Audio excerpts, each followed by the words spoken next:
בסרטון הזה אני הולך להראות לכם איך אני מכין את הבדים שלי לציור. קנבס מבד פשטן מהריג שהוא יחסית משוחרר.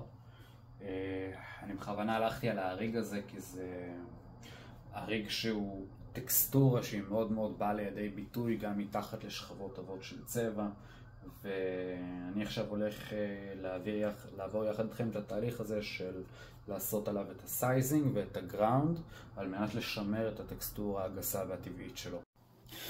שכחתי דבר אחד מאוד מאוד קריטי.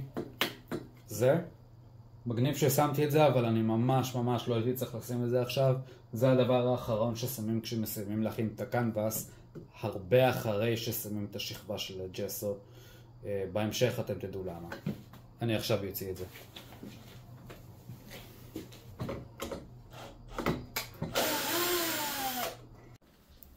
בסרטון הזה אנחנו לא נשתמש בדבק קרנבים, אנחנו נשתמש בזה, ב-PVA הזה של גמבלין, שזה אחלה של חומר שהוא מיועד לשמור על הסיבים מפני פעפוע של השמן משכבת הגראונד אל עבר הסיבים של הפשטן, מפני שהשמן כאשר הוא מתחמצן ונקרש אז הוא פורם את הסיבים לאט לאט, הוא מקשה אותם.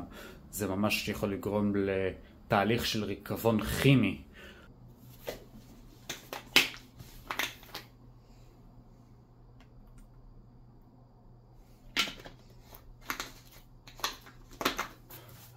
תוך כדי שזה מתייבש, אז לקנבס יש נטייה להתכווץ מעט. אז לא להיבהל כשזה קורה, זה משהו שמשתחרר עם הזמן. בגלל זה גם כשאתם מותחים קנבס בעצמכם, אז הוא לא צריך להיות מתוח כמו תוף מרים. צריך להיות מתוח, אבל שיהיה לו שחרור, שיהיה לו עוד מקום להימתח ולהתכווץ אחרי שמוסיפים עליו את הנוזלים האלה.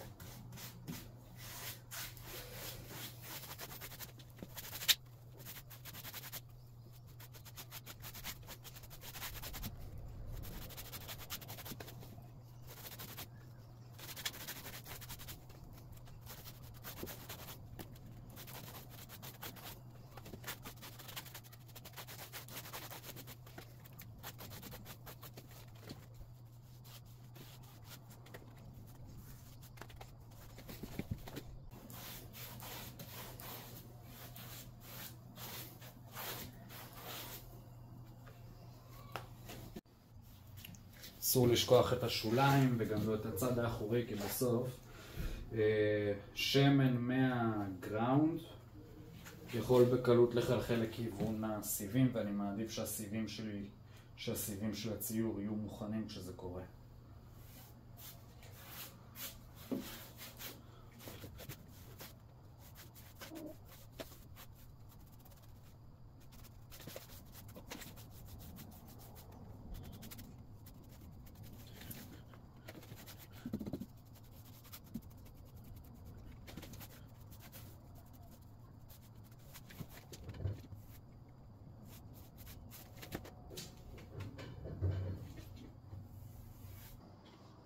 גראונד, זהו. עכשיו אני הולך לשים גראונד אחרי שהדבק שלנו יתייבש. זה גראונד של גמבלין. איתו אני מכסה את רוב הקנבסים שלי. אני עכשיו אראה לכם איך אני משתמש בו.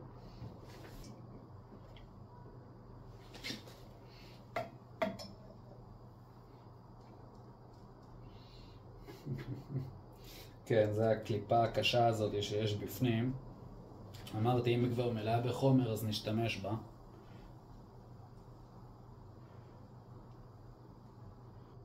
טרפנטין. מדלל.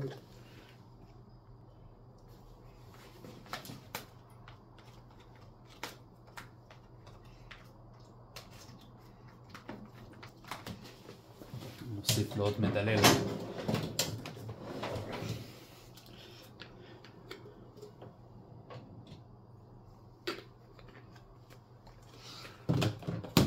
אני עם סטודיו סגור, בדרך כלל אני לא עובד פה עם מדללים בכלל. כשאני מצייר פה עם צבעים, אז כל הצבעים שלי אני אשתמש אך ורק בשמן פשטן, זה המדיום שלי. למעשה אני אפילו בקושי מוסיף שמן, אבל טרפנטין היא ממש חייב, רק שמערבבים דברים כאלה. אז אני משתמש. גם את המכחולים שלי אני שוטף אך ורק בסבון כלים.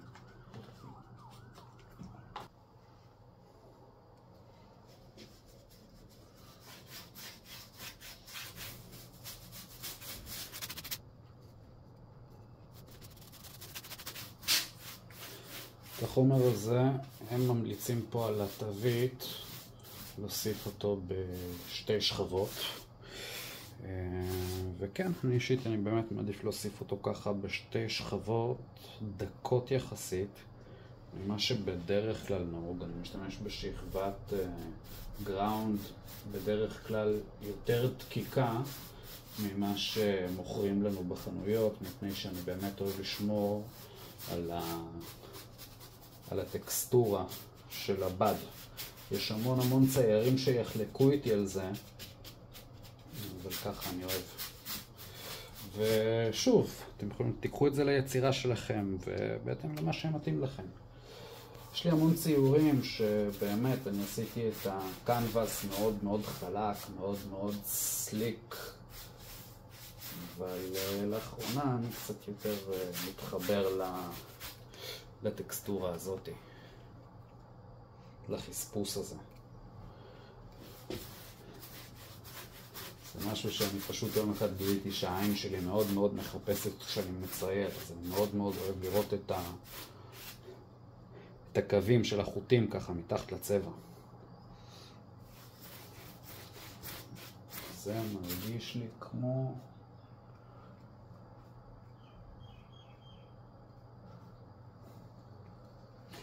תראו משהו מעניין, אני לא יודע אם רואים את זה פה במצלמה, אבל פה יש שערה. אם יש לכם שערה כשאתם מציירים או כשאתם צובעים ויש לכם שערה שנשרה לכם מהמברשת, אתם לוקחים את המברשת בצורה כזאת, מרימים את השערה הזאת ככה נגד הכיוון.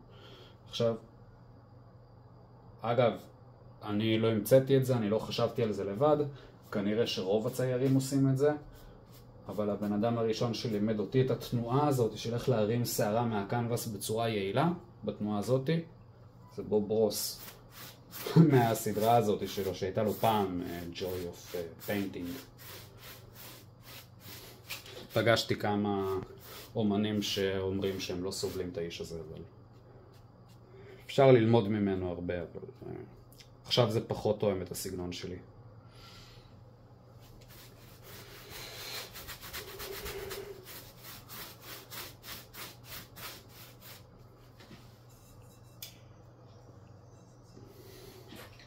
לא שמתי לב שאני עובד בחושך. כל כך הייתי עסוק להפיק את הסרטון. אני עכשיו בקטע של לשווק את עצמי ואינטרנט ותוכן ולעשות מלא דברים שאני לא רגיל לעשות, ופשוט אין לי מושג מה אני עושה. פשוט לא יודע, אני מנסה לעשות משהו וללמוד תוך כדי תנועה. אני עכשיו לומד שיווק דיגיטלי.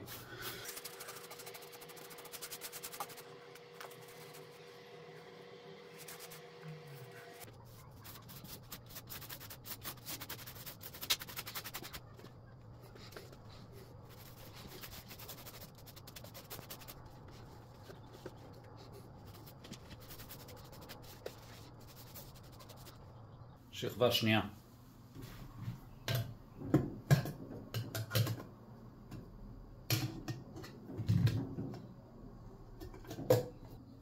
נתחיל בחלק האחורי ובשוליים, שאותם דווקא לא נגענו בשכבה הראשונה, כי זה אזור שהוא בתכלס הרבה פחות חשוב, אבל הוא גם צריך הגנה, כי בתכלס כל הקנבס תלוי אליו.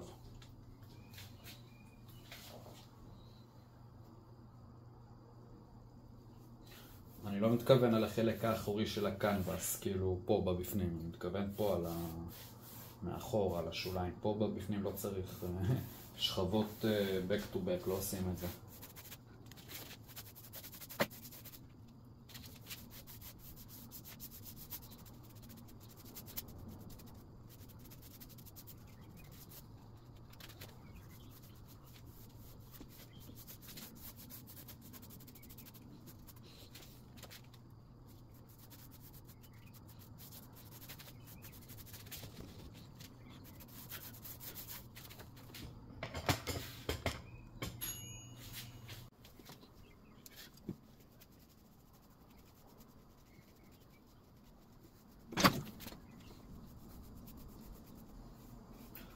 השולחן כתיבה הזה שיש פה לפניכם, שעליו מונח הקנבס, אני בניתי כשהייתי תלמיד פנימייה בגיל 16. היה חסר לי הזווית הזאת של הציור, ואמרתי, יאללה, יש לי פה הזדמנות להכין משהו מגניב. אז הכנתי את זה.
זהו, אפשר להתחיל לעבוד.